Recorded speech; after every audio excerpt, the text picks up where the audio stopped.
Bloodthirster onto Ghost. Yeah. And this game is all but over. Don't they both have a lifeline passive?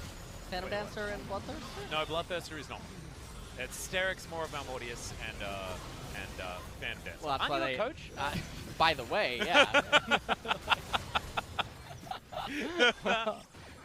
Now looking at this, and Nocturne ulted into that like I just walked into that Bloodthirster Phantom Dancer predicament, so yeah, not the best situation for KT. I love this. That's my favorite taunt in the game.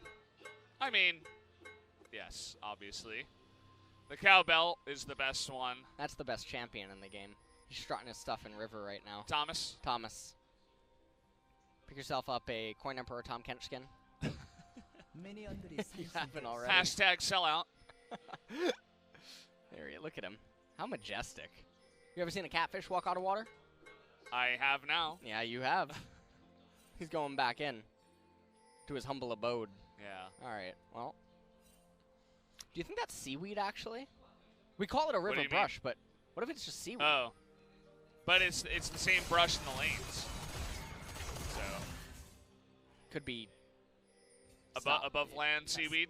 I mean, you never know. Maybe it's very humid on Summoner's Rift. We have no idea about Rune Terra. Get them up. Yeah, and the reason that you can do this is because if you recall right away after the dragon and path to the blue, LeBlanc wants to recall into Lost Chapter, and because she doesn't have teleport, if you go for the blue handoff and stay inside of the lane, then you end up being at an item deficit after Grace comes off of his teleport. And so that's the reason that he wraps down into the golems, consumes them, LeBlanc comes back into mid lane to get mid priority, then secure the blue buff handoff, you're a left-hand side priority as Urgot's lane's coming into your top laner, and everything's good. It was a bit of a rap god moment. I was enjoying that. Well, didn't really catch all of it, but sounded good. What they say about some musicians nowadays, like, you don't really know the lyrics. And I'm just thinking, well, I don't even realize that it's G2. I mean, I'll say that it's G2 in the cast, but I mean, if those champions are moving around the map like donkeys, you can bet your fucking ass I'm going to throw out a goddamn hee-haw. Rek'Sai, borrowed Q now grants Fury. Unborrowed Q ends with borrowed for more than 1 second. Rek'Sai now borrows on respawn. Tremor Sense visuals brightened. R is undodgeable. Champ sucks. Silas, Q radius increased versus champions. W heal decreased. Let's just start the patch rundown. Not going to flame riot. Hopefully it doesn't scuff out. All right, here we go. Hey everyone, it's LS, and this is the patch 9.4 notes rundown. I am looking to have my faith in humanity restored this patch because right now it is completely broken, shattered, and on its last leg, given the current standing of solo Q. Alright, so let's just jump right into it. Karthus. Q damage decreased. Preseason changes to Dark Harvest and Rune stats were more than just a little nice for Karthus, I agree. Now he's everywhere and ruining your life, I agree. Less damage on lay waste will help opponents have a chance at fighting back. Here's the Q, we'll add 5 damage, lull change. Karthus spams this Q more than most champions cast their abilities, so the numbers definitely add up. Not if you're me or Tyler 1. Absolutely. Have you ever seen us try to hit Qs? Nice joke. Base damage, 50 to 130 scaling, 45 to 125 scaling. Base damage on single target, 100 to 260 to 90 to 250. That's nice. You know what? I'm still going to press R from the jungle while I'm farming my wolf camp, and then I'm going to proceed to get a double kill. And then inside of a team fight, I'm going to run at the enemy with my Defile on. I'm going to cast my Wall of Pain, and I'm going to proceed to miss 3 Qs, die after casting Zanya's, cast 1 or 2 Qs, you know, just for good luck, and then I'm going to press R as a Hail Mary. And so, I mean, that's pretty much how I play Karthus. So, lane Karthus ends up getting hit, but jungle Karthus, nothing changes here. These champions are really cool for collectors, and I guess, like, the 10 Anivia mains that exist. It's really sad because I think that the theme is so pretty and so cool and nice that I wish that they would just have it for actual champions that are going to get picked and whatnot. So a little bit unfortunate and sad there, but I do think that they are some of the best skins that Riot has made. Doing a quick little recap. Karthus, still the king of the jungle. Let's talk about this, okay? Look at my phone, all right? Do you see a curve, Twitch chat? Didn't think so. That bridge look like it's curving? Absolutely not. Does that sun look millions and millions and millions of miles away? Absolutely not. Flat Earth. They have no idea. They're so disconnected from the reality of the situation Like, I'm there playing Magic, and they're asking me a million questions about, like, LOL. Or they're asking me, like, a ton of questions about fucking the stream, or what am I gonna do later. And I'm like, guy, this is my fucking, like, 4 hours away from hell. Can you please leave me the fuck alone? Like, where is it? Ebony Batty is new here. Say hello, subscriber. What? Thanks, Twitch. Thank you, Twitch. This into... And then, if you end up recalling it, then you could just end up getting insane advantages, and there would be nothing that they could do because you're...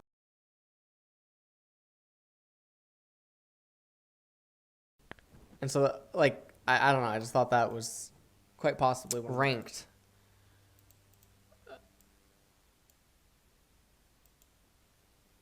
Yeah, it doesn't say that a reset's happening, so I think I'm quitting now. I haven't been able to play solo queue in like 2 weeks. I just can't queue up for it. It's the grossest thing in the world. I mean, you want to see how bad this is? Let me show you a photo of the BBQ team last night. Hold on, show you a quick get you a quick photo right here, real quick. Last night we were we're deciding, we're gonna play some Risk, because basically we had a vote and it was like, do you guys want to play Risk or solo queue? And unanimously everyone just came over to the table. So I mean, that says enough. So they lost twice. But anyways, bug fixes. So then from right here, one of the things that you want to do is you want to check her. And what you want to do when you check her is, so she actually hits you before you're actually locked into animation. This is the other thing about your mouse speed and why it's important. You need to rapidly, and also you have no excuse, you have 25 ms. You need to rapidly judge, like, so if this is Syndra, she has a radius around her for her Q, right? But then obviously the Q has a half circle, right? Because it can tip her. And that's how, like, Annie hits Tibbers, and that's how, like, certain skill shots end up getting hit like this, like Karthus and whatnot.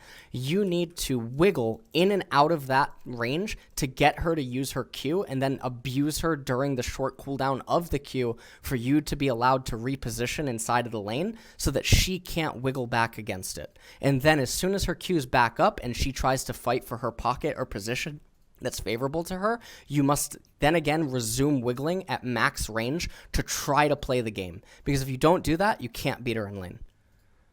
So you don't check her as soon as the wave starts. Not only that, but you don't actually have a good Q. Because what you're trying to do here is you're trying to hit her with Q rather than attack her monopool. But the way that you approach this laning phase is you can't kill the Syndra. She has a fucking cleanse.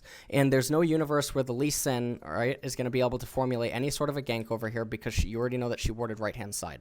So there's no way that Lee Sin's going to be able to do red into golems and to wrap around Scuttle Crab and then try to get a mid gank. It's just never going to happen because then at that point, if Lee Sin shows on the Scuttle Crab, Nidalee either maybe did red wraiths into blue or already saw this and maybe meets him at Scuttle Crab, transitions left-hand side, or what ends up happening is Nidalee does the left-hand side, Claire transitions into blue, Syndra plays left pocket, you play right pocket.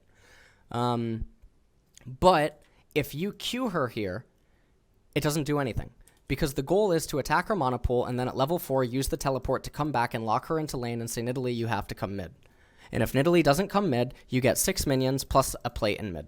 And then you get the wave to bounce back into you, in which case Lee Sin's rubber band camps are respawning and it creates opportune gank timing. Does all this make sense? Yeah. Okay. So your mouse being as slow as it is really problematic because if you keep going up and eventually actually meet sentient beings in mid lane, you won't be able to play like this against Syndra with Lissandra. You need to wiggle in order to win the matchup because it basically becomes a skill shot thing. Obviously, if Syndra can land all of the Qs, Lissandra can't win the matchup. Lissandra's only hope inside of the matchup is to attempt to wiggle to make Syndra miss the Qs so that Lissandra can reposition inside of the lane in order to get edges from a positional standpoint. You get hit by a Q right here. She actually doesn't generate any sort of aggro, and then at this point what she could end up doing is moving down, but because she's a complete donkey, she ends up clicking right here and moving backwards because she doesn't know what she's doing. It's at this moment that I know that we're dealing with an idiot. And so at this point, what I want you to do is I want you to actually just try to attack her mana pool endlessly, even more recklessly than before. So like right here, you keep autoing minions, you move without a wiggle. You are stationary when you go from here to here. You are the easiest target to hit. You are basically a person in a wheelchair that got tipped over. So this Syndra doesn't actually realize that in this exact moment, she could have queued this, auto-attacked this, moved in because these minions are still healthy, moved up to here, autoed you, pulled these minions up, moved right like this, and then queued you again and forced you down into the right pocket. Because your movement sucks. Because what are you going to do? If she moves up here, you're not going to throw the Q to hit her if she's at this point, because then you risk tippering this, and now suddenly all of your CSing is awkward. And she has priority because she has Q pressure.